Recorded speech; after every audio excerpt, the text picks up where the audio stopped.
कहानी में ट्राइबलिज्म है, इस कहानी में फिरका परस्ती है, इस कहानी में तुर्की के राष्ट्रपति की अपनी महत्वाकांक्षाएं हैं। बशर अल असद भी कहते रहे हैं कि अलकायदा का एयरफोर्स भी है, उसका नाम है इजरायली एयरफोर्स। आज के डेट में Syrian airbase, naval base, missile capability सब खत्म, साइंस रिसर्च सब खत्म, ध्वस्त कर दिया। इससे साफ है कि लंबे समय के लिए इजराइल जो है उसको क्रिपल कर देना चाहता है और कुछ और इलाके कब्जा करेगा। कई बार होता है ना कि अगर आपके पास एक ही हथियार हथौड़ा है तो आपको हर समस्या कील ही नजर आएगी। वही बड़ी बड़ी प्रतिमाएं जो है धूल धूसरित हो रही हैं, वही जश्न मन रहा है।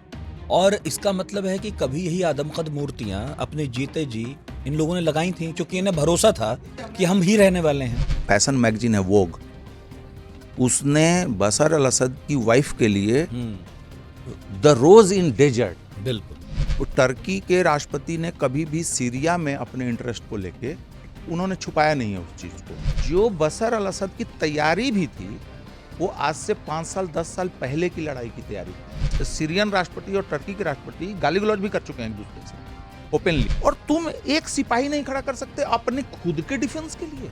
तो ऐसे आदमी को ईरान या रशिया या अमेरिका या कोई, क्या अमेरिकन नहीं भागे अशरफ गनी को छोड़ के? यूपी पंचायत इलेक्शन में अफगानिस्तान से ज्यादा लोग मर गए। तो क्या ये कहा जा सकता है कि लोगों ने अब चुनावों का इंतजार करना बंद कर दिया है और अब अपने हाथ से वो सत्ता पलट में ज्यादा यकीन रखने लगे हैं? सीरियन एयरफोर्स के एक पायलट ने, जो उसकी जब उस समय उसकी उम्र महज 27 साल थी, उसने कहा कि मैं अपने लोगों पर बम नहीं गिरा, उसको गिरफ्तार कर लिया। भारत की जो फॉरेन पॉलिसी है यह है कि हम दूसरों के फटे में टांग अड़ाना हम लोग बंद कर दिए हैं। तो वो आलसीपना हम लोगों को छोड़ देना चाहिए कि चीजों को हम देखें कि bad guys versus good guys. यहाँ पर bad guys versus bad guys हो रहा है। अभी कुछ ही महीनों पहले हम मिडिल ईस्ट में फिलिस्तीन इजराइल संघर्ष की बात कर रहे थे। हमने बात अफगानिस्तान में तालिबान के उदय की भी की थी और हमने रूस यूक्रेन की भी बात की थी। मतलब पिछले 1-1.5-2 साल में कोई ना कोई पॉलिटिकल क्राइसिस उभरकर सामने आ ही रहा है और दुनिया बदल रही है। नेता आ रहे हैं, जा रहे हैं। कई तरह की समस्याएं जिन पर हमारा कभी ख्याल ही नहीं गया, कभी ध्यान नहीं गया, वो अब रेखांकित होने लगी हैं। और इसी बीच एक और खबर आई कि सीरिया, मिडिल ईस्ट का एक और देश, वहां 50 साल पुराना जो असद काल चल रहा था उस पर पूर्ण विराम लग गया है। बशर अल असद, जिन्हें सत्ता उनके पिता से मिली थी सन 2000 में, और वैसे तो उनके बड़े भाई को तैयार किया जा रहा था इसके लिए, मगर 1994 में एक सड़क दुर्घटना में वो मारे गए। तो बशर अल असद, जो पश्चिम में पढ़े लिखे हैं, उनकी पत्नी भी, उन्हें सत्ता मिली। इन 24 सालों में यानी 2024 तक कई बार ऐसे मोड़ आए जब लगा कि अब सत्ता गई, लेकिन कुछ ना कुछ हो गया, चमत्कार घट गए, घटते हैं। और क्या चमत्कार थे वो तो बात करेंगे आज के पॉडकास्ट में। पर फाइनली 2024 आ गया और इसी के साथ खत्म हुआ असद का काल। असद इस वक्त रूस में बताए जाते हैं, पुतिन ने उन्हें पनाह दी है। और ये खबर 1-1.5 हफ्ते पहले तक कहीं नहीं थी ऐसा लगता है, और किसी का ध्यान नहीं था, हमने भी नहीं देखा, कोई कह भी नहीं रहा था, सुर्खियों में भी नहीं थी। अचानक से हुआ ऐसा लगा, मगर अचानक कुछ नहीं होता। बहुत कुछ पीछे खदबदाता रहता है जिस पर हमारा ध्यान नहीं जाता है। पर अब सबका ध्यान है, तो हमने प्रकाश केरे को बुलाया। प्रकाश जी पहले भी आ चुके हैं। जब जब कोई इंटरनेशनल पॉलिटिकल क्राइसिस आता है तब तब हम भी आपके पनाह लेते हैं, क्योंकि प्रकाश लगातार कॉलम लिखते हैं, टीवी पर भी नमूदार होते हैं, पॉडकास्ट में आते हैं और मिडिल ईस्ट को बहुत ही गहरी नज़र से देखते हैं, एंथुजियास्ट हैं मिडिल ईस्ट की खबरों को लेकर। अभी भी मैं देख रहा था, वो अपडेट लगातार लेते रहते हैं। तो हमने सोचा कि असद पर बात हो जाए, इस बार सीरिया पर बात हो जाए। पॉडकास्ट की शुरुआत से पहले हमने बहुत सारी बातें की हैं, तो अभी मुझे ठीक ठाक ये नहीं पता हम क्या बात कर रहे थे, लेकिन शुरू इससे कर सकते हैं। अगर मैं आपसे पूछूं, जो अभी मैं कह रहा था कि हफ्ते 10 दिन पहले तक कोई आइडिया लग नहीं रहा था कि ऐसा कुछ बड़ा होने वाला है, क्योंकि सीरिया में ऐसी खबरें तो पहले भी आती रही हैं। हमें लगा कि असद अब जाएंगे तब जाएंगे, कभी गए नहीं। इस बार वाकई चले गए। ये जो हाल में हुआ है, ये कितने दिनों से चल रहा था? ये भूमिका कितने दिनों से तैयार हो रही थी? अब पिछले 10 दिन में जो कुछ भी हुआ हम्म, तो उससे सब कोई अचरज में है। और आपने बिल्कुल ठीक कहा कि अचानक कुछ नहीं होता, उसके पीछे बहुत सारी चीजें चलती रहती हैं, शायद हमारी निगाह ना जाए उस पर। लेकिन जितनी तेजी से सब कुछ हुआ है वो निश्चित रूप से अचरज में डालने वाला है। लेकिन अब जब 2 दिन 3 दिन बीते हैं बशर अल असद के सीरिया छोड़ने के बाद, तो जो इन्फॉर्मेशन सामने आ रही हैं, जैसे मान लीजिए कि इसमें जो मेजर प्लेयर्स हैं, रशियंस, ईरान, तुर्की, अमेरिका, इजराइल, तो इनकी तरफ से जो ऑफिशियल बयान आ रहे हैं और जो एनालिस्ट उन बयानों को जिस तरीके से पढ़ रहे हैं, तो हमारे सामने कुछ स्थिति स्पष्ट होती दिख रही है।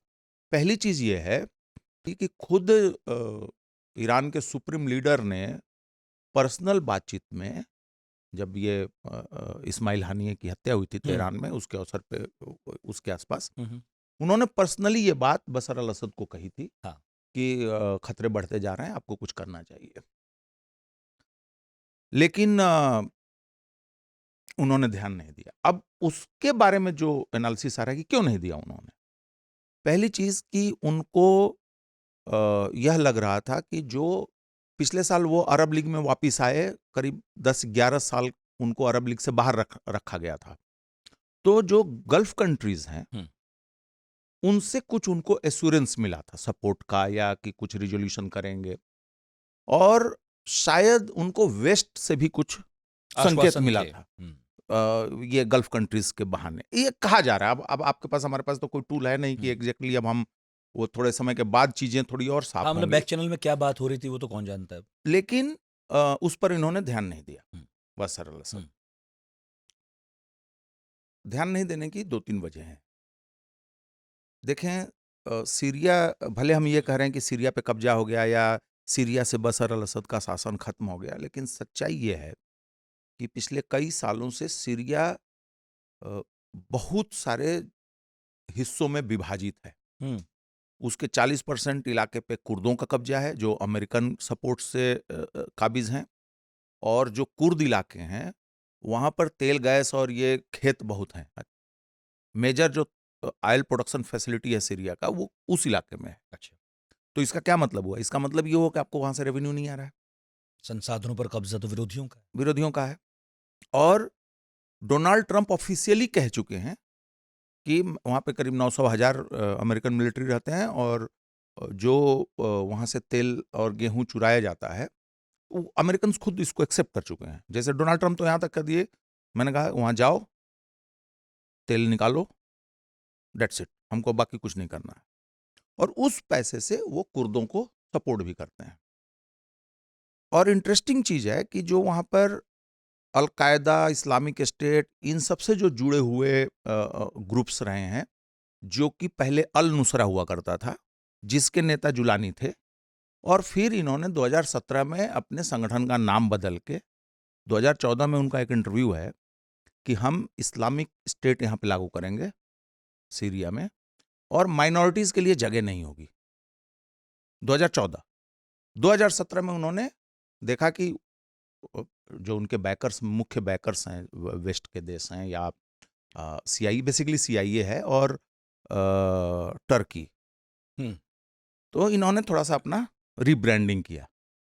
अब हो गए हयात तहरीर अल शाम, थोड़े नेशनलिस्ट हो गए। हाँ, और इनफैक्ट उन्होंने अभी हाल में सीएनएन के इंटरव्यू में ये माना कि उस समय उनकी उम्र कम थी, इसलिए लोगों की गर्दनें वो ये बगदादी के सेकंड इन कमांड रहे हैं। और कमाल देखिए, सपोर्ट किसका है इनको?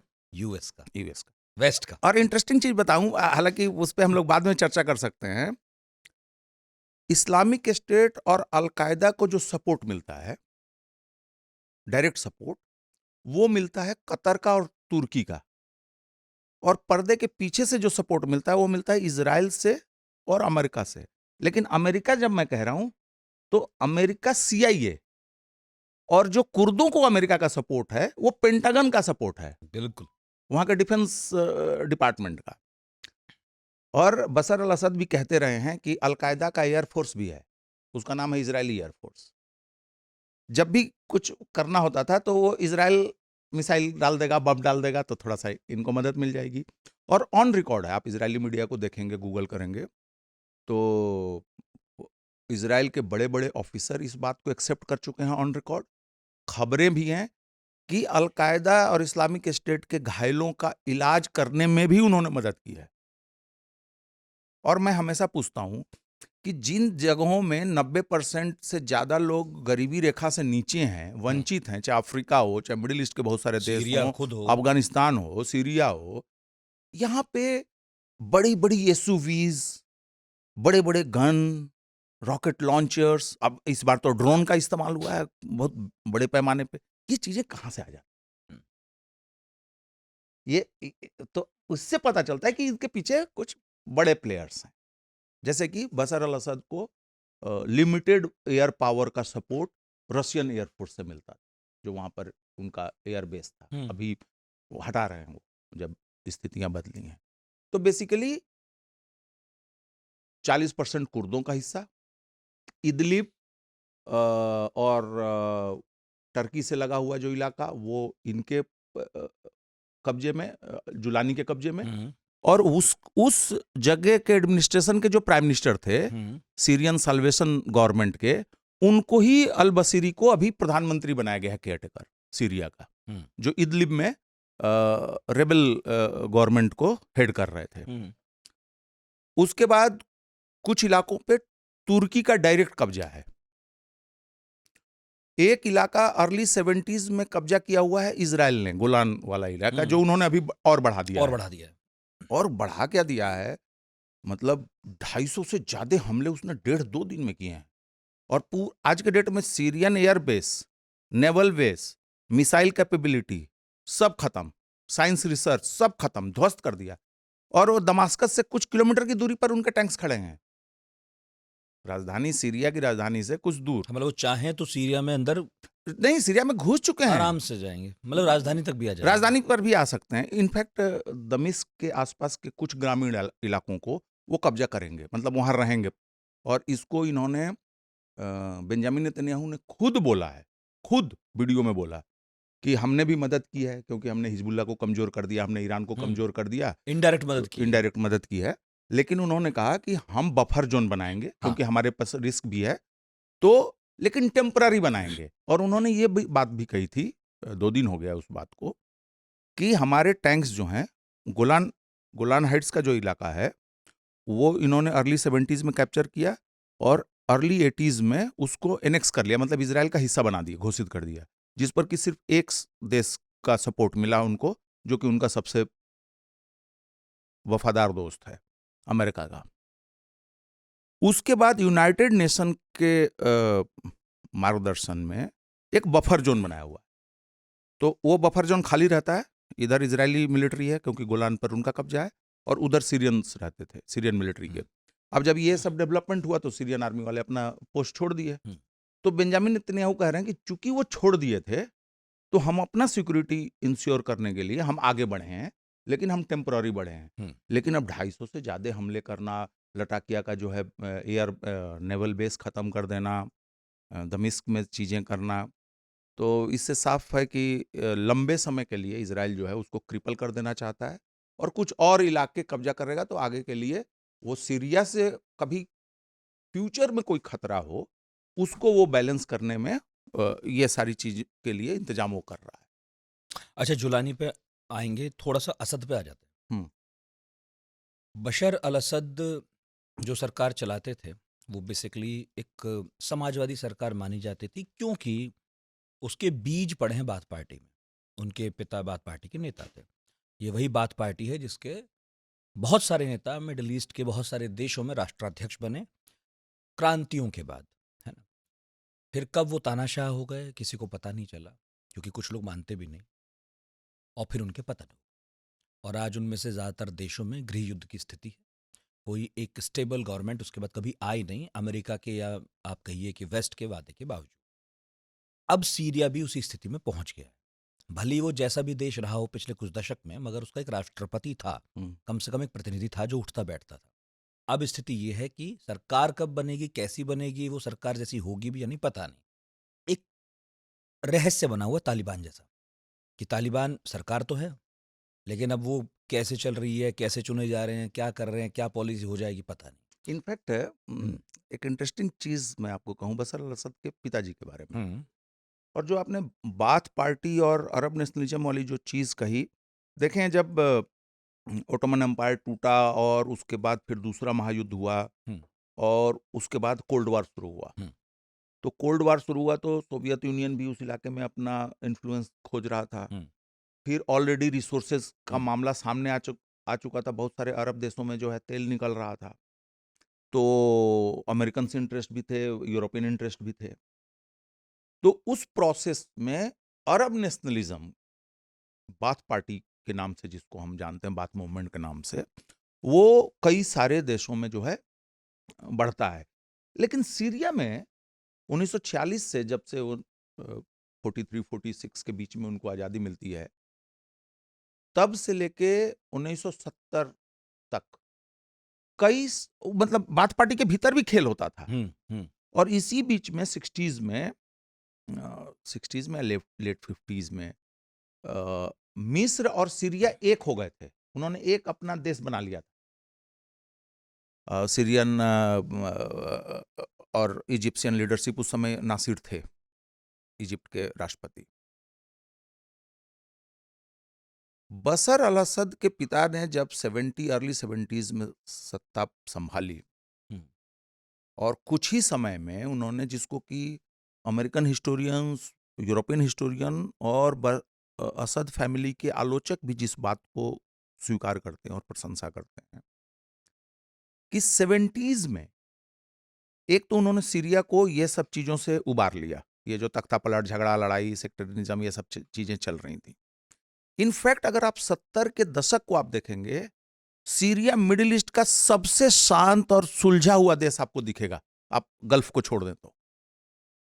हुँ, और उन्होंने क्या व्यवस्था की कि जो अलवाइट कम्युनिटी है, जिससे वो खुद आते थे। जिससे आते थे, उन लोगों ने मिलिट्री और इंटेलिजेंस, इसको उन्होंने कंट्रोल दिया। बिजनेस को उन्होंने सुन्नियों और क्रिश्चियंस को दिया, और बाकी जो भी थोड़े मोड़े ड्रूज, थोड़े सिया, और जो सिया ग्रुप्स हैं वो काम कर रहे थे। और ये इनफैक्ट लगभग 10 साल तक ये सिस्टम काम करता है।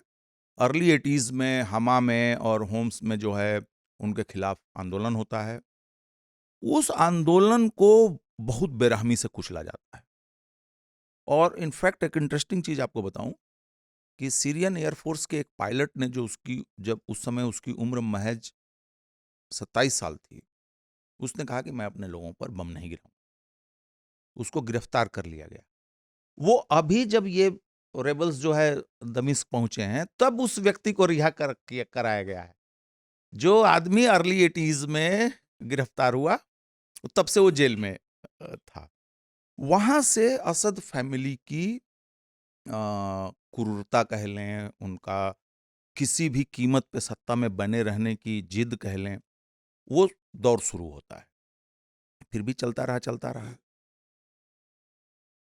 अर्ली 90s और फिर ये 80 से लेके 88 तक ईरान इराक वार से डिस्टर्ब रहा कुछ मसला। और सोवियत संघ के जमाने से ही, जो कि आपने भी इशारा किया कि इनका चूंकि थोड़ा सा सोशलिस्ट रुझान था, हुँ, तो सोवियत संघ से करीबी भी थी, और बेसिकली जियोपॉलिटिकल एंगल ज़्यादा इम्पोर्टेंट था। और ये सारे मिलिट्री हुँ, ऑफिसर्स होते थे। हुँ।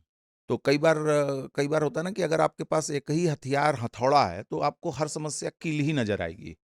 तो मिलिट्री के हैं तो बस एक ही आ रही है, कभी टैंक चढ़ा दो, कभी बम बरसा दो, कभी तोप चला दो। हाफ़िज़ मतलब खुद भी मिलिट्री में रहे। हाँ, फिर विदेश मंत्री ओह सॉरी रक्षा मंत्री हो गए, उसके बाद फिर जाके उन्होंने राष्ट्राध्यक्ष का पद सँभाला था। और एक ग्रुप था उन लोगों का जो कि बेसिकली कंट्रोल कर रहा हुँ, था वो। और ये ठीक यही टेम्पलेट इराक में है, हुँ, सद्दाम हुसैन वाला। बिल्कुल वही। तो वहां से ये चीजें शुरू हुई। और देखिए, कोई भी सत्ता थोड़े लंबे समय तक रह जाती है, और वो व्यवस्था, तो वो करप्ट हो जाएगी। वो सत्ता में बने रहने के लिए कुछ भी हथकंडा अपनाने के लिए वो करेगी, अपनाएगी। और वो अपने सपोर्ट बेस की कमजोरियों को अनदेखा करने लगेगी। मतलब एक होता है ना कि आप सेल्फ करेक्ट करते हैं। अब यहां तक ये सब कुछ चल रहा है, तब तक 94 में, जैसा आपने बताया कि बशर अल असद के बड़े भाई की मौत हो जाती बिल्कुल। है। अब इनको बुलाया जाता है लंदन हुँ, में बढ़िया डॉक्टरी पढ़ाई कर रहे थे, सब कुछ अच्छा चल रहा था। पढ़ाई नहीं कर रहे थे, बल्कि आंखों के अच्छे डॉक्टर हो गए थे, तो बहुत कम समय में ही उनकी बड़ी प्रतिष्ठा हो गई थी। जब 2000 में असद की मौत होती है, तो उस समय दो मौके थे। एक मौका ये था कि यही असद के समर्थक उसी समय देश को एक डेमोक्रेटिक या एक डायरेक्शन दे सकते थे। चुनाव नहीं होते थे तब तक? नहीं, चुनाव होते थे, लेकिन चुनाव तो टाइम से होता है ना। जैसे मैंने आपको कहा कि अभी इजिप्ट में चुनाव होता है, जो एक ही कैंडिडेट सामने खड़ा है वो तीसरे नंबर पे आ रहा है, इनवैलिड दूसरे वो नंबर बात पे आ सही रहा है। है। अभी 2000 पे आए हैं, आप वहीं से शुरू कर दूंगा, लेकिन मुझे बताइए, बाथ पार्टी के जो भी नेता जहां भी सत्ता संभालते हैं, वहां चुनाव में इस तरह की जो धांधलेबाजी है वो इतनी स्पष्ट क्यों है? मतलब कोई नहीं नहीं अपवाद नहीं, क्यों नहीं है इसका? ये समस्या सिर्फ बात पार्टी के साथ नहीं है। हम्म जैसे अभी इजिप्ट में जो गवर्नमेंट, हम्म अभी जो ट्यूनीशिया में जो गवर्नमेंट ठीक है, है। अ, मिडिल ईस्ट के सभी देशों की बात कर रहे हैं आप? हाँ, इन जनरल, हाँ, तो वहां पर भी वही प्रॉब्लम है। सिवाय इजराइल के।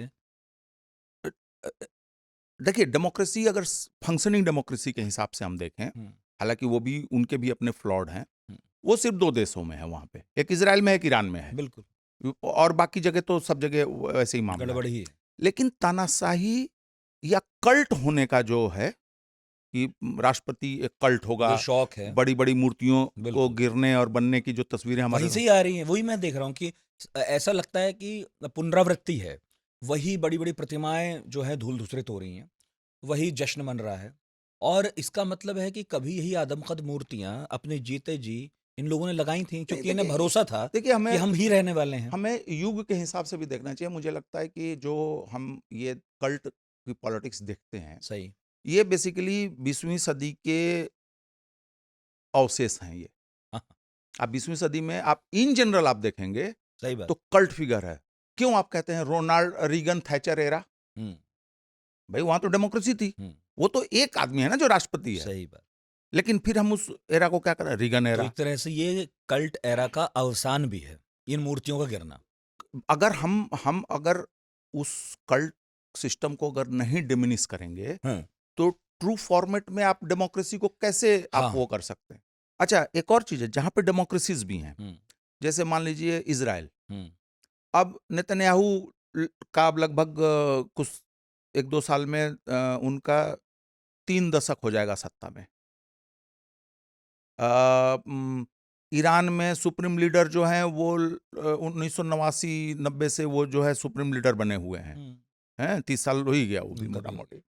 तो दिक्कत यही है कि और आप अगर अमेरिकन डेमोक्रेसी में देखें तो 40-40 साल से सीनेट में और कांग्रेस में लोग जीत रहे हैं। तो नहीं, बेटे पत्नियां वो भी हैं हाँ, ही। परिवार। हाँ। तो अभी आपने देखा कि जब ये थे बने, जब डोनाल्ड ट्रंप राष्ट्रपति बने थे, तो उन्होंने अपने ससुर को जो है क्षमा कर दिया था। और अभी जब बने हैं तो अपने एक ससुर को राजदूत बनाया है और एक ससुर को मिडिल ईस्ट का एडवाइजर बनाया है। हम्म, बाइडेन साहब जा रहे हैं तो अपने बेटे को माफ करके जा रहे माफ हैं। करके जा। तो वही मैंने आपको जो हम्म, पहले मैं बता रहा था, जब हम लोग रिकॉर्ड करने से पहले, कि चाहे मिडिल ईस्ट हो, हम्म, चाहे हिंदुस्तान हो, या अभी मान लीजिए जैसे फॉर एग्जांपल हमारे पड़ोस में बांग्लादेश में चीजें कुछ बदलती हुई दिख रही हैं, या अमेरिका हो, अब वो लेजीनेस, वो आलसीपना हम लोगों को छोड़ देना चाहिए कि चीजों को हम देखें कि bad guys versus good guys. हम्म, यहां पर bad guys versus bad guys हो रहा है, बाकी आप अपने लेंस और अपनी सुविधा से आप, गुड बस आप हैं। हाँ, ये कहानी हो रही है। तो बशर अल असद की फैमिली में जो इतने सालों का शासन रहा, हम्म और 2000 में जब राष्ट्रपति का चुनाव होना था, जब उनके पिताजी की मौत होती है, तो एक और फॉल्ट जो मैंने कहा कि वो वहां से एक नया रास्ता सीरियन अरब रिपब्लिक ले सकता था, जो कि नहीं लिया। उस समय इनकी आयु थी 34 साल। कॉन्स्टिट्यूशन में लिखा हुआ था कि राष्ट्रपति का चुनाव लड़ने के लिए 40 साल होना चाहिए। सही। तो मैंने ये बात समझ में आ रही कि चलो 40 साल है तो 35 साल कर दिया, 34 साल कर दिया। ये मतलब अजीब सा नहीं लग रहा? संशोधन किया पूरा। या तो 30 ही कर देता, सीधे 40 साल से घटा के 30 कर देता, बीच में 34 आ ही जाता। लेकिन सिर्फ उसी के लिए करना सिर्फ था उसी के तो लिए कर किया दिया। गया। तो वो चीज हुआ, लेकिन फिर भी चूंकि वो और उनकी वाइफ वेस्ट से थे, वेस्ट ने भी एक मौका देखा कि हम सीरिया में एक नई ओपनिंग कर सकते हैं, इनको रिफॉर्मिस्ट के रूप में देखा गया। इन्होंने उस तरीके की चीजें भी इनका की। तो एमबीएस जैसा स्वागत हुआ था। हाँ, और ऐसा लगता था कि अब जो है पश्चिम की हवा बहा करेगी, क्योंकि दोनों जो पति पत्नी हैं वेस्ट के पढ़े लिखे हैं और तौर तरीके भी वही थे शुरू में तो। जब 2011 में सीरिया में जब अरब स्प्रिंग शुरू हुआ था, तो मैं उस समय पूरी तरीके से बशर अल असद के शासन के खिलाफ था। मैंने उस समय लेख भी लिखे थे। तो मुझे याद आता है, एक फैशन मैगजीन है वोग, उसने बशर अल असद की वाइफ के लिए द रोज इन डेजर्ट, बिल्कुल, ये लेख। मरुस्थल में गुलाब। हम्म, तो बहरहाल, लेकिन वो चीजें हुई नहीं और 2011 में ये सब चीजें चलने लगी। लेकिन हम लोगों को इसी बीच में ये भी देखना चाहिए, अगेन मैं वही बैड गाइज गुड गाइज वाले में आऊंगा, कि आप देखिए कि 2011 से पहले भी क्या हो रहा था। ऑलरेडी अलकायदा सीन में आ चुका है, और वही अलकायदा वाले ग्रुप्स जो हैं, हम्म, 2013-14 में इस्लामिक स्टेट बनेंगे। पहले बनेगा वो इस्लामिक स्टेट, बाद आइसिस, आइसिल, फिर होगा आइसिल, लेवांट, जो अलसाम का अंग्रेजी है, बिल्कुल लेवांट, जो अभी अलसाम आए हुए जो हैं। सीरिया का पुराना नाम है शाम। तो ये कहानी, इस कहानी में ट्राइबलिज्म है, हम्म, इस कहानी में फिरका परस्ती है, हम्म, इस कहानी में रीजनल कंट्रोल लेने के लिए है। तुर्की के राष्ट्रपति की अपनी महत्वाकांक्षाएं हैं। आपको जान के आश्चर्य होगा कि अभी तक, हम्म, मतलब बशर अल असद के शासन में रहने तक, अलेपो तक में तुर्की की मुद्रा चलती थी, और इदलिब में तो चलती ही थी। इदलिब तो उनके कंट्रोल में, मतलब जुलानी के कंट्रोल में ही था। इतना प्रभाव। ये है, अभी भी एर्दोगन ने कुछ इसमें खेल किया। पूरा खेल उन्हीं का है। ये देखिए, फ्रंट पे तुर्की है और कतर है, और उन्होंने तो कह दिया, राष्ट्रपति एर्दोगान ने। देखिए, एक चीज है, हमारे समय में जियोपॉलिटिक्स की जितनी घटनाएं हो रही है ना, आपको किताब रेफरेंस के लिए भले उठाना पड़ सकता है, इतिहास में जाना पड़ सकता है, लेकिन अब आपको ज्यादा रिसर्च या इन्वेस्टिगेशन नहीं करना है, क्योंकि बंदे खुद बता रहे हैं, जो खिलाड़ी हैं वो खुद बता रहे हैं। खेल हम रहे हैं। तो एर्दोगान ने कहा कि बशर ने गलती की, हमने कुछ महीने पहले उनसे कहा था बातचीत करने के लिए, हाँ, नहीं माने, तुर्की ने बोला। तो ये हुआ। जब ये लोग होम्स तक पहुंचे थे, तो उन्होंने कहा था कि ये दमिश्क तक पहुंच जाएंगे, मुझे लगता है कि कोई बाधा नहीं होगी। 2013 में इन्होंने कहा था कि अल्लाह ने चाहा तो हम सलाउद्दीन अयूबी की के कब्र पर जो है फातिहा पढ़ेंगे, हम्म, और उमैयद मस्जिद में जाके नमाज पढ़ेंगे। तो टर्की के राष्ट्रपति ने कभी भी सीरिया में अपने इंटरेस्ट को लेके कभी वो उन्होंने छुपाया नहीं है उस चीज को। और इनफैक्ट आपको एक चीज और देखिए, थोड़ा इतिहास का रेफरेंस इसमें ये इसलिए इंटरेस्टिंग है। एंटियोक एक इलाका है जिसको अब अ, अंताकिया कहा जाता है टर्की में, वो सीरिया का हिस्सा था, वो आज हम्म, टर्की में है। हम्म, और अलेपो को 1923 में जो ओटोमन एम्पायर के विघटन की जो ट्रीटी हुई थी, समझौता हुआ था, तो जिस तरीके से वर्साई की संधि को जर्मनी में एक नेशनल शेम के रूप में देखा बहुत गया कि अपमानित। अपमानित करने वाली चीज हुई है हमारे साथ, बिल्कुल, जिसको कि हिटलर ने भुनाया अपने बिल्कुल। उभार में, उसी तरीके से तुर्की में 1923 की वो संधि जो है ना, वो छाती में गड़ा हुआ कुछ शूल छुरा की तरह जैसा है। थी। हाँ, कि अरे इतना बड़ा अंपायर, यहाँ से लेके जेरूसलम तक था, ये इस्तांबुल से लेके जेरूसलम तक। तो उसमें अलेपो जो है एंशिएंट सिटी है, हम्म, उसका एक एक हिस्टोरिक वो है, बिल्कुल। और दमिश्क तो है ही है। तो वो एक इनका इंटरेस्ट है, और इनका इंटरेस्ट एक और चीज है। इनफैक्ट एक इंटरेस्टिंग चीज हुई है, ईरान के विदेश मंत्री ने जो कल परसों इंटरव्यू दिया है, उसमें उन्होंने ये खुलासा किया कि सीरिया में जो कुछ भी हुआ है, उससे एक गल्फ कंट्री जो है बहुत खफा है, बहुत गुस्से में।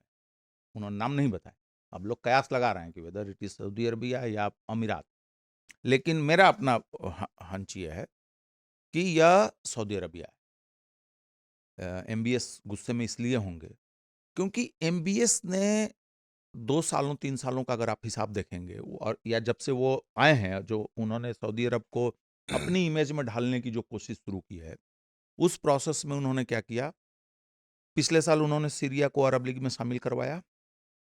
उन्होंने 10 साल से चल रही थी लड़ाई यमन में, प्रॉक्सी वार जो सऊदी अरब और ईरान के बीच में चल रहा था, हुथियों और उनके बीच में, ईरान और सऊदी। सऊदी के बीच में, हम्म, उस वार को रोका, हम्म, जिसकी वजह से हुथियों को अपना शांति से सब कुछ हम्म, चल रहा है वहां पर यमन में। उन्होंने ईरान के साथ भी सहयोग बढ़ाया और उसमें इकोनॉमिक कोऑपरेशन भी था और बाकी चीजें भी थी, बिल्कुल मुलाकात की। जो आपका चीन के मध्यस्थता से जो कुछ भी हुआ। जी। तो वो ये चीज जान रहे हैं कि एक तो ये टर्की का बिना मतलब का इन्फ्लुएंस बढ़ना, हम्म, कतर ऑलरेडी बहुत इन्फ्लुएंशियल देश है। हम्म, कतर एक तरीके से मैं उसको ईस्टर्न नॉर्वे बोलता हूँ। जैसे एक जमाना था, दुनिया में कहीं भी लड़ाई हो रही है ना, तो वो बातचीत कहाँ होगी, तो नॉर्वे में होगी। नॉर्वे में चले जाते थे लोग। उसी तरीके से अब कतर में होती है, तालिबान वाली बातचीत है तो कतर में, हमास वाली बातचीत है कतर में। कतर में। अब ये जो सीरिया में जब चलेगा प्रोसेस, तो भी मीटिंग जो होगी वो कतर में होगी। उनके होटल्स में बहुत चहल पहल है अब। और दूसरा जो डर अरबों को है, हम्म, कि जो कि बहुत दूर भारत के लिए भी थोड़ी सी चिंता की बात हो सकती है, लेकिन मतलब हम लोग, मतलब अभी मैं नजदीक में वो खतरा नहीं देख रहा हूं, कि क्या इस्लामिक स्टेट या अलकायदा जैसे चैप्टर्स फिर से खुल सकते हैं क्या अरब वर्ल्ड में, या उसके छींटे जो हैं, और दूसरे, जैसे एक जमाना था ना भाई, अलकायदा का असर जो है कई देशों में हुआ, इस्लामिक स्टेट का कई इसमें पर हुआ, ऐसा क्यों लगता है? क्योंकि अब एक भाई वो farmer al Qaeda, farmer Islamic state, जो उन्हें एक देश मिल गया, ये कह रहे हैं। जो अभी हाल तक, और देश ही नहीं मिला है। देखिए, तालिबान जो थे वो अपने बल पे, अपने सेक्रीफाइसेस से, अपनी लड़ाई से वो लड़के आए तालिबानी। लेकिन तहरीर अल शाम जो अभी सत्ता में आया है, यह उसकी ताकत नहीं है। इसमें बहुत सारे फैक्टर्स हैं, लेकिन सत्ता मिल गई इनको क्योंकि सही टाइम पे सही जगह और सही लोगों के साथ खड़े थे। आप ये देखिए ना, इनकी क्या क्षमता है, इससे पता चलता है। आज एक किसी ने बड़ा बढ़िया कमेंट किया है ट्विटर पे, एक इजरायली मिसाइल मारा है, मिसाइल डिफेंस का ट्रक है, जो होता है ना कि कहीं से मिसाइल आ रही है तो इधर से मिसाइल, जैसे आयरन डोम है इजराइल का, उस टाइप का उसे है, रोकने के लिए तो उसको काउंटर मिसाइल। मिसाइल, तो उस गाड़ी को इजराइल ने मिसाइल से मार के जला दिया है, और 2 लोग उसके बगल में मोटरसाइकिल से जा रहे हैं और विक्ट्री का साइन दिखा के फोटो खिंचवा रहा है। मतलब आप कॉमन सेंस लगाइए जरा, 1 मिनट, आप इस देश के लिबरेटर हैं, आप इस देश में फ्रीडम लाने के लिए आए हैं, डेमोक्रेसी लाने के लिए आए हैं, आप जो है जेरूसलम तक मार्च करने का दावा करते रहे हैं, और तुम्हारी प्रॉपर्टी को इजरायली मार रहा है और उसको विक्ट्री की साइन दिखा रहे हो। इजराइल, जैसा मैंने कहा कि 250 से अधिक हमले करके उनका पूरा सिक्योरिटी सिस्टम खत्म कर दिया, AK-47 के अलावा और रॉकेट लॉन्चर के अलावा और कुछ नहीं बचा है आज के डेट में सीरिया में। गाजा से दुगनी तिगुनी जमीन कब्जा कर ली उसने। दमिश्क के दरवाजे पे खड़ा है इजरायली टैंक, एक चूं भी नहीं निकला। कतर वालों ने बोला है, थोड़ा लाज शर्म बाकी अभी अरबों में, लेकिन टर्क्स से तो अभी तक बयान नहीं आया, और बयान भी आएगा तो कौन विश्वास करेगा, भरोसा करेगा। मतलब इस तख्ता पलट में 2 ऐसे पक्षों की जीत हुई है जो जाहिर तौर पर एक दूसरे के खिलाफ हैं। एक तरफ आतंकवादी हैं, भाई जिन्हें आतंकवादी कहते हैं अल-शाम वालों को, और एक तरफ इजराइल है कि वो तो भाई दूसरे खिलाफ हैं, और लेकिन असल में इनके हाथ मिले हुए हैं। और इंटरेस्टिंग देखिए कि फॉर्मर इस्लामिक स्टेट के जो ग्रुप्स हैं, वो कुर्दों के ग्रुप से लड़ रहे हैं। एक CIA समर्थित है, एक पेंटागन समर्थित है, और वो भी आपस में लड़ रहे हैं, दोनों आपस में लड़ रहे हैं। कितनी परतें हैं इसमें। और सुनिए, जो टर्की कुर्द पे हमला कर रहा है, तो अमेरिकन कह रहे हैं कि भाई कुर्दों को तुम मत ये करो, क्योंकि कुर्दों ने 50,000 इस्लामिक स्टेट के आतंकी पकड़ के रखे हुए हैं। अब वो 50,000 खुल के जब आएंगे, जैसे अभी इन्होंने, किधर जाएंगे? उन्होंने अभी 1 लाख यहाँ बशर अल असद के जेल से जो छुड़ाया है। मैं ये नहीं कह रहा हूँ कि सारे दोषी ही थे, उसमें बहुत सारे आपने जबरदस्ती रखे थे, आपने उनकी उत्पीड़न किया, उनको टॉर्चर किया, उनका मर्डर किया है, इसमें कोई दो राय नहीं है। लेकिन बड़ी संख्या ऐसे लोगों की भी है जो प्रोफेशनल फाइटर्स हैं। वही बात है, अपने अपने हिसाब से फाइटर या किलर शब्द जोड़ लीजिए। हाँ, तो अब 50,000 वहां से आ गए, पहले ही से इनके पास करीब 30,000 की संख्या है। अब उसमें मान लीजिए 50,000 में अगर 20,000 भी लड़ने लायक हुए सही बात। तो 50,000 संख्या हो गई। और ऐसे भी तो बहुत सारे हैं जो 50-60 लाख लोग इस दौर में सीरिया छोड़कर चले गए थे, वो लौटने लगे हैं। तो उनका जो सपोर्ट है, भले ही वो लड़ने ना उतरे हैं, उनका सपोर्ट भी इस सरकार के साथ होगा। देखिए, इस सरकार में मैंने एक दिन उम्मीद जाहिर की थी, तो बहुत लोगों ने कहा कि आपसे ये उम्मीद नहीं थी कि आप ऐसे लिखेंगे। जैसे मैंने सिंपल कहा आप अक्सर ऐसी ही बात क्यों लिखते हैं जो उम्मीद नहीं होती लोगों को? नहीं, देखिए, आप अगर लीबिया को देखेंगे, हुँ, इराक को देखेंगे, लेबनान को देखेंगे, यमन को देखेंगे, तो आपको आपका ये डर बिल्कुल सही जायज़ दिखेगा कि यार सीरिया में भी ऐसे ही हो सकता है, हुँ, बुरी हालत रहेगी। हुँ, लेकिन अब उसी चीज़ को मैं उलट के देखा हुँ, कि भाई ऐसा है, Americans are happy, Turks are happy, Israeli खुश हैं, हुँ। सब खुश हो सब गए, खुश हैं, कतर वाले खुश हो गए। तो भैया ऐसा है, रशियंस चले गए, रशियंस ने कोई रेजिस्टेंस वो नहीं भी किया, गए। अपना दुकान उठा लिया। ईरानियंस ने अपना दुकान उठा लिया, बशर अल असद भी छोड़-छाड़ के चले गए, हुँ, बात खत्म। अब जो है टर्की पैसा डाले, हुँ, कतर पैसा डाले, इज़राइल बम गिराने की जगह जो है इन्वेस्टमेंट करे, और आप जो कह रहे हैं कि बाहर से लोग लौटेंगे, हुँ। उनके लिए जगह बने, और कुर्द अमेरिका भी पैसा लगाएगा कुर्द, कुर्द इलाकों में। क्रिश्चियन, शिया, हुँ, सुन्नी, अलवाइट सब मिल के साथ रहें। तो किसी ने लिखा कि ये क्या, ये किस आधार पर करें? मैंने कहा यार उम्मीद जता रहा हूँ, क्या करूँ? हाँ, सही बात है। तो सीरिया में जब तक आप कुर्दों से उनका वो इलाका नहीं खाली कराएंगे, आपकी इकोनॉमी बर्बाद गुलिस्ता रहेगी। आपको इकोनॉमी के बारे में थोड़ा सा बताऊं। हुँ, सीरिया की टोटल आबादी 2.5 करोड़, हुँ, जिसमें कि 15-20 लाख से लेके 50 लाख तक शरणार्थी हैं। कोई हुँ, लेबनान में है, कोई हुँ, टर्की में है, कोई यूरोप में है।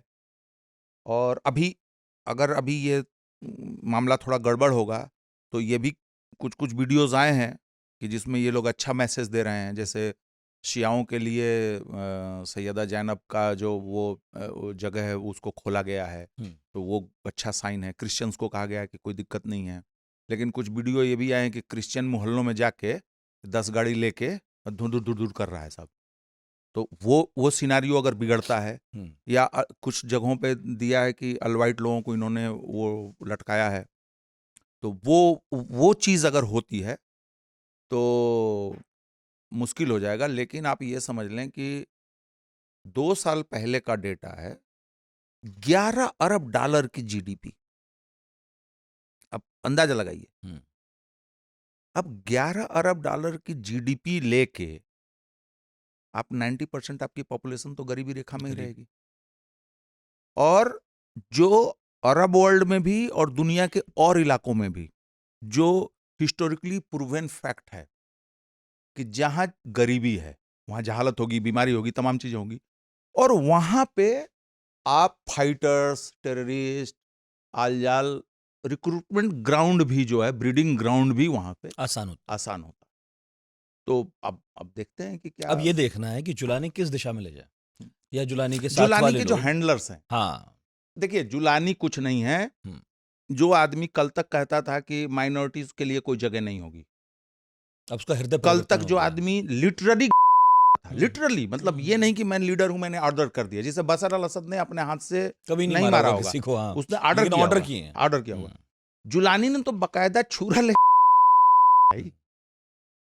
तो ये आदमी, इस आदमी से उतनी उम्मीद नहीं की जा सकती। लेकिन हाँ, इनके हैंडलर्स पावरफुल हैं, जैसे मैंने पहले कहा कि टर्की बहुत पावरफुल है, नाटो मेंबर है, ग्रेट सिविलाइजेशनल कंट्री है, इंपॉर्टेंट कंट्री है। और वहाँ पे यूरोप, अमेरिका, रशिया, चाइना, और अरब, इन सबके सबका स्टेक्स हैं, स्टेक्स हैं वहाँ सबके पे। स्टेक्स हैं। तो टर्की बहुत पावरफुल है। कतर बहुत इन्फ्लुएंशियल है। कतर की अच्छी पॉजिटिव भूमिकाएं भी रही हैं। बिल्कुल, बिल्कुल। तो मैं समझता हूं कि उनके हैंडलर्स उनका इस्तेमाल कैसे करेंगे, अब ये इस पर है। इस पर। ठीक है। 2000 में जब बशर अल असद सत्ता में आए और अब जो 24 साल हुए 2024 तक, इस बीच ऐसा क्या-क्या प्रमुख तौर पर हुआ कि उनके शासन का अंत हो गया? कई बार लगा था वो संभल जाएँगे। इसका मैं संक्षेप में जवाब चाहूँगा, फिर 1-2 सवाल और। देखिए, गड़बड़ी तो हुँ, पहले से हुँ, थी, मतलब उनके पिताजी के ज़माने से। हुँ, जिस जो जो कि वो उस लीगेसी को उनको ले आना था। 2 चीज़ें थीं। एक जो गुडविल था, जैसे कि मैंने कहा कि हाफ़िज़ असद ने सीरिया में जो है स्टेबिलिटी लाई, तो वो आपका अच्छा वाला प्लस था विरासत है। आपके साथ। दूसरा कि भाई ये तानाशाही है, तो वो बर्डन भी आपके पीठ पर था। अब आपको जो दिखाना चाहिए था कि मैं पढ़ा लिखा हूँ, यंग हूँ, 34 इयर्स क्या एज होती है, सही। और आपका एक्सपोजर है, आप लंदन में काम कर रहे पढ़े हैं और काम कर रहे हैं। नहीं, अभी भी 58 साल की हुए होंगे वो। हाँ, 24 साल जोड़ लीजिए। हमारे यहाँ तो यंग ही होता है उतना भी। हाँ, हम्म, अरब वर्ल्ड में भी 58 बहुत कम होता है, तो वहाँ मौका उनके पास अभी भी तो था। हाँ बहुत था। लेकिन मैं शुरुआत में अगर इन्होंने नहीं किया, तो अब उनसे उम्मीद रखने का कोई मतलब नहीं था। क्यों? कई बार अभी अब मैं बता रहा हूँ आपको जो रीडिंग्स आ रही हैं। एक तो इन्होंने जो कहा कि हम करेंगे वो इन्होंने किया नहीं शुरुआत में, और इनकी मदर बहुत पावरफुल हैं, बिल्कुल। इनका परिवार बहुत पावरफुल है। जैसा मैंने कहा कि अलवाइट अपने फैमिली को, हाफिज असद ने जो सिस्टम बनाया, अपने परिवार को उन्होंने मिलिट्री, एडमिनिस्ट्रेशन और इंटेलिजेंस, और एक बात जान लीजिए, इंटेलिजेंस जब आप अरब वर्ल्ड के सेंस में सुने ना, तो मतलब भयंकर वाला इंटेलिजेंस होता है। वो नॉर्मल ये नहीं कि सिर्फ रिपोर्ट नहीं लिखते हो। हाँ, मतलब वो रात को 2 बजे आपका दरवाजा खटखटाएगा और आपको ले जाके जीप में डालेगा। आपका फैमिली आपको अंतिम बार देख रहा है, पता नहीं चलेगा। जैसे लीबिया में तो डेजर्ट में फेंक देते थे सब गद्दाफी के टाइम पे। तो वो बहुत खतरनाक ऑर्गेनाइजेशंस होते हैं। इनफैक्ट कई देशों में चूंकि सब जगह अरबी बोली जाती है, तो उसके लिए वो जो डिपार्टमेंट होता है उसके लिए वर्ड है मुखाबरात, मुखबिर से बना। मुखबिर से बना है। और एक मैं इंटरेस्टिंग अगर आप कहें, मैंने हालांकि कई बार मैं एक कहानी सुना चुका हूँ इधर उधर। यमन के एक मित्र थे, यहाँ मेडिकल की पढ़ाई कर रहे थे, तो हम लोग बैठे हुए थे। तो आदतन हम लोग अपनी सरकार को गलिया रहे हैं, कुछ नहीं हो रहा है, ये है वो है, फलाना चोर है, जैसा नॉर्मल गपशप हो रहा था। तो कह रहा है यार तुम लोग इस तरीके से बात कर लेते हो और कोई दिक्कत नहीं है। अच्छा, उसमें गवर्नमेंट के सपोर्ट वाले भी बैठे हुए हैं, वो भी सुन रहे हैं। वो भी सुन रहे हैं, वो भी अपना काउंटर दे रहे हैं, कुछ हंसी मजाक हो रहा है। तो कह रहा है कि यार तुम लोग, तो मैंने कहा क्यों, तुम 4 दोस्तों के बीच में यमन में नहीं बात कर सकते हो? तो बोला कि ना, तो खबर हो जाएगी, रिपोर्ट हो जाएगी। तो मैंने कहा यार खबर तो तब होगी ना जब कोई सुन रहा हो। जब हम 4 आदमी बतिया रहे हैं तो क्या दिक्कत? बोला उसी 4 में कोई जाके बता देगा। मतलब वही। ऐसा नहीं है सिस्टम की कोई पांचवा सुन रहा भर्ती होगा। निकलती है कि सीबीआई में भर्ती निकली है, ऐसा नहीं सिस्टम है। Everybody is CBI. समझ गए? वो कहानी है वहां पे अरब वर्ल्ड में, हर जगह, मतलब हाँ। पूरे अरब वर्ल्ड में ये कहानी है। और इनफैक्ट जो बात पार्टी के बारे में आप कह रहे थे कि कल्ट, तानाशाही, हाई हैंडेडनेस, मतलब अ, अ, क्रूरता का आप मैक्सिमम आप जोड़ लीजिए। बुलडोजर में आपको लटका के फांसी दी जा रही हो, लाइन में खड़े करके हो, और उस इलाके में आप इजराइल से लेके ईरान तक इस तरीके के दृश्य आप देख सकते हैं। गूगल करेंगे तो आपको पीछे 50 साल, 60 साल, 70 साल की तस्वीरें हर देश की मिलेंगी वहां पे, इस तरीके की चीजों की। तो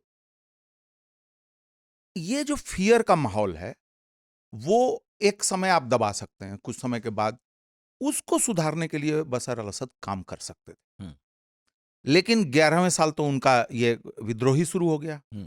विद्रोह शुरू होने के बाद इनको मान लीजिए कि रशियन सपोर्ट मिला, ईरानियन सपोर्ट मिला, हिजबुल्ला का सपोर्ट मिला। तो जब ये एस्टेब्लिश हो गए और 2017 में जब एक शांति समझौता टाइप से हो गया, ये जुलानी वगैरह के ग्रुप के साथ अस्ताना फॉर्मेट एक बना, जिसमें कि टर्की था, ईरान था और रशिया था। और इन लोगों ने सीरिया के बारे में ये कहा कि जो जहां पे काबिज है वो वहां वहां काबिज रहेगा। तो बशर अल असद को मिल गया अलेप्पो से लेके दमिश्क तक का इलाका, और कुर्दों को उधर मिला हुआ था, और अलसाम ग्रुप को मिल गया ये आपका ऊपर वाला, और थोड़ा मोड़ा जो टर्की ने कब्जा किया रिफ्यूजी के नाम पे। तो हुआ कि भाई अभी रहने दो, लड़ाई बंद कर दो। इस लड़ाई जो रुकी, इस लड़ाई में आप 3 काम कर सकते थे। आप पॉलिटिकल प्रोसेस शुरू कर सकते थे, आप अपने मिलिट्री को रिबिल्ड कर सकते थे। आप सोच के आश्चर्य करेंगे कि वहां पर मिलिट्री ऐसी नहीं है जैसे हमारे यहाँ या पाकिस्तान में या अमेरिका में, चीन में है, कि बाकायदा आपको 10 लाख 5 लाख आदमी रखने पड़ते हैं हमेशा, अच्छा। और जब रिटायर होते हैं तो फिर हर साल भर्ती होती है, हाँ, होती है ना हमारे हाँ। यहाँ, चाहे अमेरिका में चाहे चाइना में। वहाँ पे ये होता है कि जब ज़रूरत, कुछ ऑफिसर वगैरह रहते हैं, कुछ पुलिस सिपाही रहते हैं, मिलिट्री, हुँ। लेकिन जब ज़रूरत पड़ती है तो भाड़े पे उठा लेते हैं। ए भाई भर्ती निकली है, चलो लड़ाई अच्छा। लड़नी है। आप $3 से लेके 10, 12, $15 दे रहे हो तनख्वाह। आपके पास तो पैसा, मैंने कहा ना कि 11 अरब डॉलर तो आपकी पूरी जीडीपी ही है। हुँ। तो और आपका सोशल और पॉलिटिकल सपोर्ट कम हो रहा है। तो आप, पॉलिटिकल पूंजी भी आपकी जा रही है, आपकी जो संसाधनों से जो पूंजी आनी थी वो नहीं आ रही है, और आपका मिलिट्री जो है डिप्लेट कर रहा है। हुँ। इसीलिए आपने देखा कि जब अलसाम ग्रुप जब आगे बढ़ रहा था तो उसको रेजिस्टेंस ही नहीं मिला, हाँ, बिल्कुल। मोटिवेशन ही नहीं। आपने वीडियो देखा होगा, सब सिपाही चले गए, वर्दी उतार के चले गए। उतार के चले गए।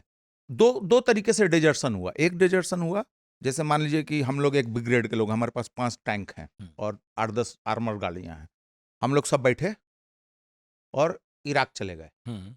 और वहाँ बॉर्डर पे हमने वो सब असलहा, जितना हथियार था सब हमने सौंप दिया, और वहाँ पे हमने एसाइलम ले लिया। हुँ, हुँ।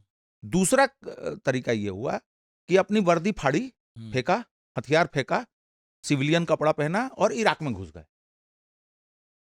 तो ये 2 तरीके से हुआ। और तीसरा ये उन इलाकों में अक्सर होता है कि पाला बदल लेना, इधर से उधर हो गए। उधर से उधर हो गए। जब मैं कह रहा हूं कि वो मिलिट्री को तैयार कर सकते थे, एक और इंटरेस्टिंग चीज हुई। जो बशर अल असद की तैयारी भी थी, वो आज से 5 साल 10 साल पहले की लड़ाई की तैयारी थी। अच्छा।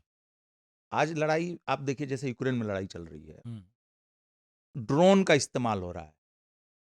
आपका इस्तेमाल, अब तो पेजर वगैरह भी जो इजराइल ने इस्तेमाल किया। तो आप समझ सकते हैं कि लड़ाई कितनी हाइब्रिड हो चुकी है। अभी क्या हो रहा था, आपने वीडियो अगर देखे होंगे इस वार का, बड़ा इंटरेस्टिंग एक वीडियो का मैं जिक्र करना चाहूँगा। एक 2-3 कमरे बने हुए हैं, वहाँ पर सीरियन मिलिट्री के लोग हैं। एक ड्रोन आया, पूरा इसे घुमा, नज़दीक आया, गया, चला गया। अब आपको टोटल पोजीशन मिल गई ना हुँ। कि कौन कहाँ है। अब एक अलसाम का बंदा वो छत पे उतरता है, चढ़ता है। अब छत से तो उसको दिख नहीं रहा है कि ये जो नीचे से गोली चला रहा है वो कहाँ है। हुँ। ड्रोन उसको बता रहा है हुँ। कि राइट साइड गया, हुँ। लेफ्ट साइड गया, और उसके बाद जो है कहानी खत्म हो ओके। जाती है। तो वो भी तैयारी नहीं हुई। और यही कारण है कि आपने देखा होगा कि कोई भी राष्ट्रपति भागता भी अगर है तो कुछ ना कुछ मैसेज कर देता है। जैसे अशरफ गनी, अफगानिस्तान के राष्ट्रपति, अभी तक उनका ट्विटर बायो में लिखा हुआ कि राष्ट्रपति हैं, हुँ, ठीक है, हुँ। और बोले कि मैं पैसा लेकर नहीं भागा हूं, गलत हाँ। आरोप लगा है। हाँ, हाँ। बशर अल असद ने न तो अपनी मिलिट्री को एड्रेस किया, न अपने देश को एड्रेस किया, कुछ नहीं। और ना कोई उन्होंने स्टेटमेंट दिया। इसका क्या मतलब है? इसका मतलब यह है कि जो उनके बारे में ये बात कही जा रही है कि बहुत ही घमंडी प्रवृत्ति के आदमी हैं, हुँ। जिद्दी आदमी हैं, वही चीज़ साबित होती है। वो अंदर से इतना गुस्से में है, और जब आप अपनी लड़ाई नहीं लड़ोगे, तो रशियन या ईरानियन फायर पावर कितना देर तक आपको हाँ, वो वो तो करेगा? है ही, पहले खुद लड़ना पड़ेगा।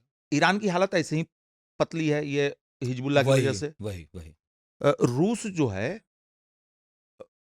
एक ग्लोबल लड़ाई में पड़ा हुआ है अभी। वो प्लस यूक्रेन में। वेस्ट यूक्रेन में, वेस्ट अफ्रीका में और बिल्कुल। भी जगह, और ये आपका ब्रिक्स वगैरह का जो गेम चल रहा है चाइना के साथ। हुँ।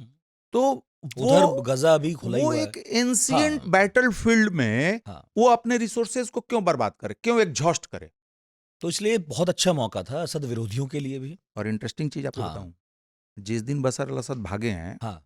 उसके अगले दिन टर्की के राष्ट्रपति ने गजब वो दिया। अपनी सुविधा के हिसाब से आप इस पे हंस सकते हैं, चाहे अचरज व्यक्त कर सकते हैं उस बयान पे। उन्होंने कहा कि दुनिया में भी 2 ही नेता बचे हैं, एक मैं और एक व्लादिमीर पुतिन। इसका मतलब यह है कि वो पुतिन को भी भरोसे में रखना चाहते हैं। सही। और मॉस्को में सीरियन एम्बेसी पे विद्रोहियों का झंडा लगाने की अनुमति मिली। इसका मतलब क्या हुआ अच्छा। कि हाँ, इसका मतलब ये हुआ कि जो लास्ट अस्ताना फॉर्मेट की मीटिंग हुई दोहा में, जिसके अगले दिन बशर अल असद ने देश छोड़ा, वो तस्वीरें भी आपने देखी होगी। लवरो बैठे हुए हैं, फिदान बैठे हुए हैं, टर्की के फॉरेन मिनिस्टर और हुँ। ईरानियन फॉरेन मिनिस्टर, और एक ग्लूमी टाइप का बाद में स्टेटमेंट आया कि हम पॉलिटिकल रेजोल्यूशन चाहते हैं। तो इसका मतलब ये है कि तीनों पावर्स ने आपस में तय कर लिया कि भाई देखो, टर्की कह सकता है कि देखो मैंने बहुत बर्दाश्त कर लिया। ये आपस में एक दूसरे को चोर धूर्त भी बोल चुके हैं ऑफिशियली। सीरियन राष्ट्रपति और टर्की के राष्ट्रपति गाली गलौज भी कर चुके हैं एक दूसरे से ओपनली।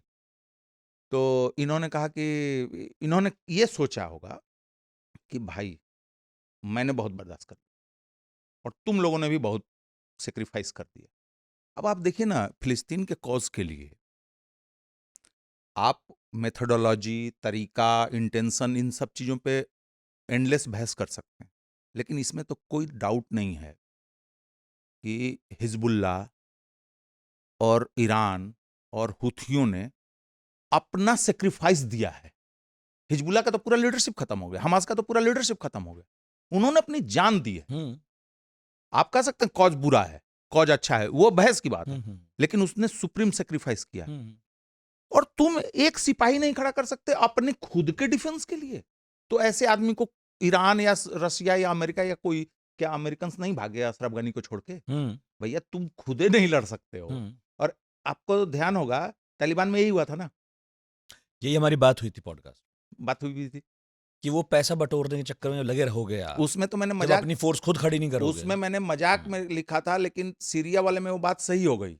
उस समय मैंने लिखा था कि यूपी पंचायत इलेक्शन में अफगानिस्तान से ज्यादा लोग मर गए। तालिबान का जो टेक ओवर हुआ उसमें कम लोग मरे। अभी पता है सीरिया में टोटल मौतें कितनी हुई है इस पूरे हिसाब किताब में? लेस देन 250, और उसमें भी 8-10 ये इजरायली हमले वाला है। इसका क्या मतलब? इसका मतलब कोई रेजिस्टेंस ही नहीं है, कोई रेजिस्टेंस नहीं, एकदम रेड कारपेट था वो आए। और असद ने भी सोच लिया था, मेरा ख्याल है फिर उसके लिए ये बहुत अचानक नहीं हुआ है। अब इसका मतलब से पता था कि हो सकता है। नहीं, मुझे लगता है कि अस्ताना प्रोसेस जब हुआ, दोहा वाली मीटिंग हुई, मैसेज साफ क्लियर हो गया, कोई फोन से बात तो नहीं हो रही ना, सामने सामने बैठे हुए हैं। और टर्की में जैसा हमने पहले कहा, टर्की, आपको याद होगा रूस और यूक्रेन की लड़ाई के 2 महीने के भीतर इस्तांबुल में एक शांति समझौता हो गया था। जिसको बोरिस जॉनसन ने सैबोटाइज किया। तो आप समझ सकते हैं कि उस गेम में भी इस्तांबुल की एक भूमिका है, टर्की की एक भूमिका है। रशिया का बहुत सारा बिजनेस टर्की से तो है। टर्की टूरिस्ट रशिया और यूक्रेन की कमाई के एक बड़े जरिया हैं। तो आप मुझे बताइए कि बशर अल असद के लिए रशिया टर्की को कितना एंटागनाइज कर सकता है? सही बात। और टर्की हमेशा कह सकता है रशिया को और ईरान को कि भाई मैं तो 6 साल तो वेट किया और मैंने तो कहा कि आइए बतिया लेते हैं। वो बातचीत के टेबल पर नहीं है। बिल्कुल। अरे बातचीत कर लेते, दमिश्क लटाकिया दे देता, अपना राज करिए। सही। अच्छा, इसमें भारत के लिए क्या है? इंडिया कितना इन्वेस्टेड था सीरिया में? अब जो हालात बदले हैं उसमें हमारे लिए रिस्क क्या है? जैसे एक रिस्क आपने बता दिया, उसे मैं चाहता हूं आप संक्षेप में फिर बताएं। और बाकी क्या हमारे लिए फायदा है, नुकसान है, क्या है? भारत की जो फॉरेन पॉलिसी है वो पिछले काफी लंबे समय से, लगभग 30 साल से, यह है कि हम दूसरों के फटे में टांग अड़ाना हम लोग बंद कर दिए हैं। जैसा कि कभी हम गुट निरपेक्ष आंदोलन के टाइम में करते थे, या बांग्लादेश लिबरेशन में करते थे, या फिलिस्तीन के मामले में करते तब भी थोड़ी बहुत ही थे। हाँ, इवन दलाई लामा वाला मामले में भी पहले ज्यादा तो करते पूरे थी। हाँ, अब आप देखते होंगे दलाई लामा भी ज्यादा लाइमलाइट में नहीं है। आपको बर्मा की लोकतंत्र की भी ज्यादा चिंता नहीं है। बांग्लादेश का मसला भी आ रहा है, फिलिस्तीन के लिए भी लोग अब कम निकल, फिलिस्तीन का भी मसला वैसा नहीं है। भुला ही गए होंगे, बहुत सारे लोग नहीं जानते होंगे क्यूबा में फिडेल कास्ट्रो के बाद कौन राष्ट्रपति बना था और क्या हुआ। और अभी आपने देखा कि अफगानिस्तान और बहुत जगह पे जो घटनाक्रम हुए जिससे कि हमारा डायरेक्टली एक रिश्ता बनता है, उसमें भी हम लोगों ने ओपनली कोई पोजीशन नहीं लिया। और अब ठंडा करके खा रहे हैं। हाँ, अब खा रहे हैं पर ठंडा कर। हाँ। तो मैं समझता हूं कि सीरिया में भी हमारी वही लाइन है। और जो अभी हमारी गवर्नमेंट की तरफ से जो बयान आया है वह बयान ठीक है, उसका मतलब बिल्कुल उचित बयान है कि सीरिया के लोग सीरिया के भविष्य के बारे में फैसला करें। मतलब एक्सटर्नल पावर्स का ज्यादा रोल नहीं होना चाहिए। स्थिति कब गड़बड़ाती है? जब दो चार कॉन्ट्राडिक्टिंग इंटरेस्ट जब एक जगह जुटेंगे, तब वो खींचतान लड़ाई झगड़े की स्थिति होती है। बाकी वो आपस में बैठ के बतिया लें, कर लें। तो एक तो ये है, और सीरिया में हमारा ज़्यादा कोई वो नहीं है, क्योंकि जैसा मैंने कहा कि कोई जीडीपी वगैरह थी नहीं इतना वार, हालांकि फ्रेंडली मुल्क है, मतलब हमारा उसके साथ अच्छा संबंध है डिप्लोमेटिक, और सीरियन एम्बेसी भी है यहाँ पे, हम्म, और दमिश्क में हमारा दूतावास है। हम्म, वहाँ पे जो भारत विदेश मंत्रालय ने बताया है कि 90 भारतीय हैं, वे सुरक्षित हैं। उसमें से 14 लोग जो है यूनाइटेड नेशंस की नौकरी कर रहे हैं, और हम लोग लगातार जो हमारा दूतावास है वहाँ पे तब देख रहा है। और इनफैक्ट जुलानी की तरफ से जो शुरुआती बयान आए थे, वो काम उन्होंने यही किया था कि उन्होंने फॉरेन एम्बेसीज को ये कहा था कि आप लोग निश्चिंत रहिए। हम्म, इसीलिए आपने देखा कि सिर्फ एक ईरान के दूतावास में, वो भी खाली होने के बाद, भीड़ घुसी और वहां पे तोड़फोड़ किया। मॉस्को के भी एम्बेसी में कोई नहीं घुसा, हम्म, हम्म, और कहीं और कुछ हमने हम्म। नहीं सुना। तो भारत के लिए उतना कोई खास टेंशन का मसला नहीं है। कुछ बिजनेस लेकिन वगैरह, पश्चिम हाँ। एशिया ओवरऑल देखिए, हाँ। हमारे 90 लाख लोग वहाँ काम कर रहे हैं। हमारा पूरा एनर्जी डिपेंडेंस जो है उस रीजन पे है। चूंकि ईरान इसमें एक खिलाड़ी है, ईरान के साथ अभी हमने चाबहार का 10 साल का पोर्ट वाला जो है वो किया है। और चाबहार हमारे लिए दो लेवल पे इम्पोर्टेंट है। एक जो मुंबई से लेके मॉस्को तक जो कॉरिडोर बन रहा है, बल्कि उससे ढुलाई भी शुरू हो गई, जो चाबहार से होके जाएगा। और चाइना से अभी दोस्ती हो रही, तो हो सकता है ग्वादर पोर्ट भी उसमें जुड़ जाएगा, जो पाकिस्तान वाला है। और सेंट्रल एशिया में और अफगानिस्तान में हमारे इंटरेस्ट को वो करने के लिए, इनफैक्ट अभी आपने न्यूज़ सुना होगा, भारतीय अधिकारी जब तालिबानियों से मिले थे तो उन्होंने कहा था कि तुम इजाजत चाबहार के लिए आप चाबहार का इस्तेमाल करिए, आप कर बिजनेस सकते हैं, कर वही मैं सकते कह हैं। रहा था, ठंडा करके खाने लगे ना हाँ, हम। तो अगर पश्चिम एशिया में हाँ। स्थिति बिगड़ती है या हम्म, कोई बड़ा क्राइसिस पैदा होता है, तो थोड़ा सा तो हमारे इंटरेस्ट के लिए, ठीक है। भाई 2 रुपया 4 रुपया पेट्रोल डीजल के तेल के दाम आगे पीछे हो जाए तो वो हमारी तो दिक्कत हो जाती हो ही है। सकते हैं। हाँ। मेरा आखिरी सवाल है, इससे थोड़ा हट के है, लेकिन इस पूरी बातचीत से ये सवाल मेरे मन में ज़रूर आया।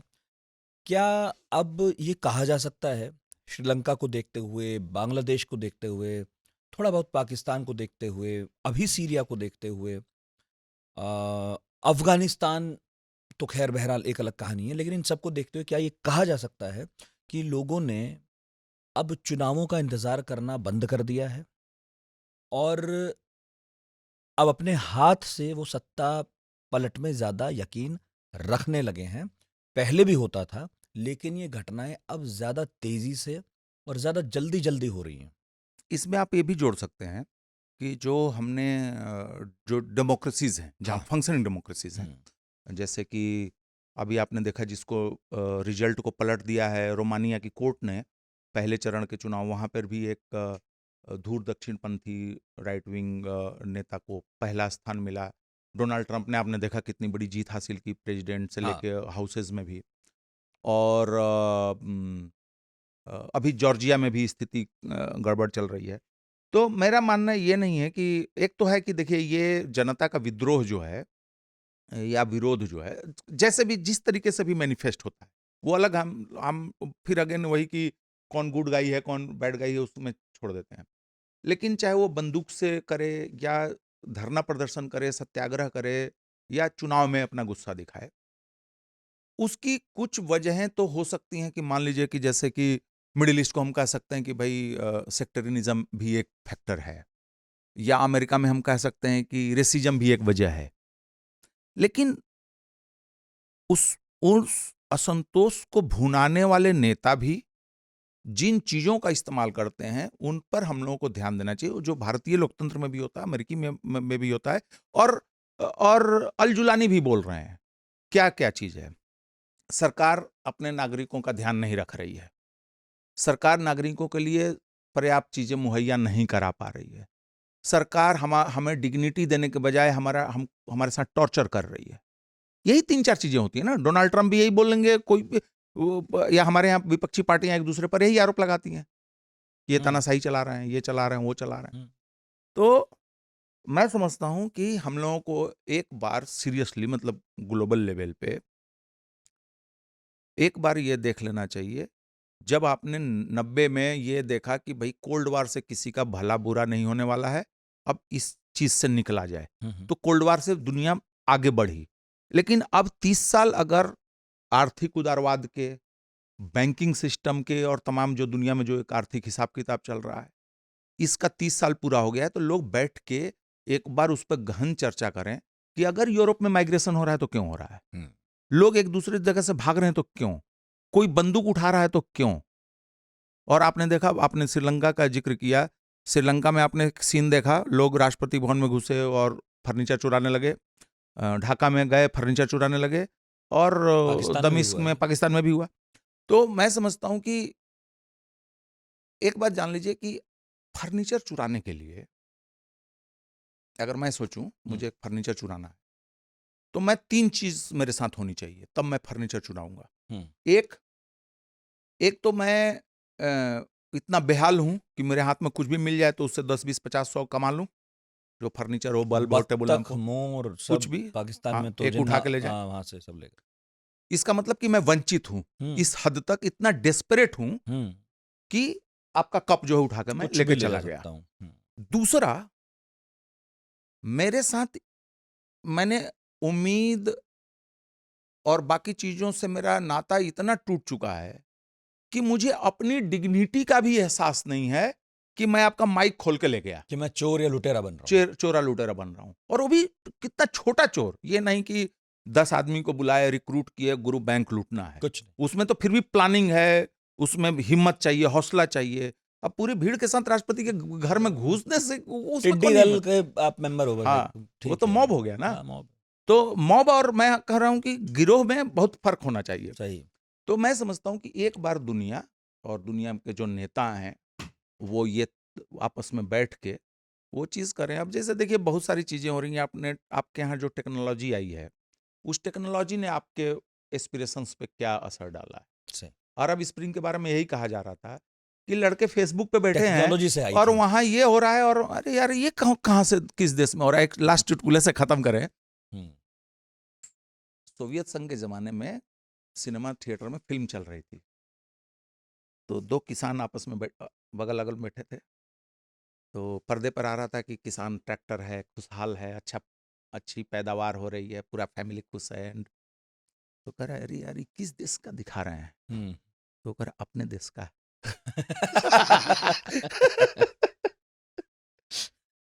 तो हर घर देखा एक लेखा टाइप का मामला चल रहा है अभी दुनिया में। बहुत बहुत शुक्रिया प्रकाश जी। और चाहे बात सीरिया की कर लें या फिर किसी और देश की, ऐसे ही मिलते जुलते कहानी लगभग एक जैसी ही है, प्लेयर्स भी करीब करीब वही हैं, तौर तरीके भी वैसे से ही हैं, थोड़े बहुत फ़र्क के साथ। लेकिन इस बीच में जो सीखने को मिलता है वो यही है कि जो अभी प्रकाश जी ने आखिर में कहा कि सरकारों के लिए ज़्यादा है और लोगों के लिए भी, कि एक जो सिस्टम है, लोकतंत्र का सिस्टम है, इसे और बेहतर बनाया जाना चाहिए। इसमें सरकार भी शामिल हो, नागरिक भी शामिल हो, तब कोई देश है जो आपको स्टेबिलिटी दे सकता है। और अगर नहीं है तो फिर यही सब कुछ होगा, क्योंकि अभी जब सीरिया में सब तबाह हुआ है तो अब बनने में समय लगेगा, भले ही सरकार कोई भी हो। पहले भी तबाह होता रहा देश और अब थोड़ा ज़्यादा हो गया है, तो अब उसे वक्त लगेगा। तो ये सब सीखने के लिए है और मुझे उम्मीद है कि इस पॉडकास्ट से काफ़ी कुछ सीखे हम। पढ़ाकू नितिन का ये एपिसोड आपको कैसा लगा कमेंट बॉक्स में ज़रूर बताइएगा। और प्रकाश केरे का 5वीं 6ठी 7वीं बार शुक्रिया। और आपका तो जितनी बार करें उतना ही कम है। बहुत बहुत शुक्रिया। अगले गुरुवार फिर हाजिर होंगे, फिर किसी नए टॉपिक के साथ।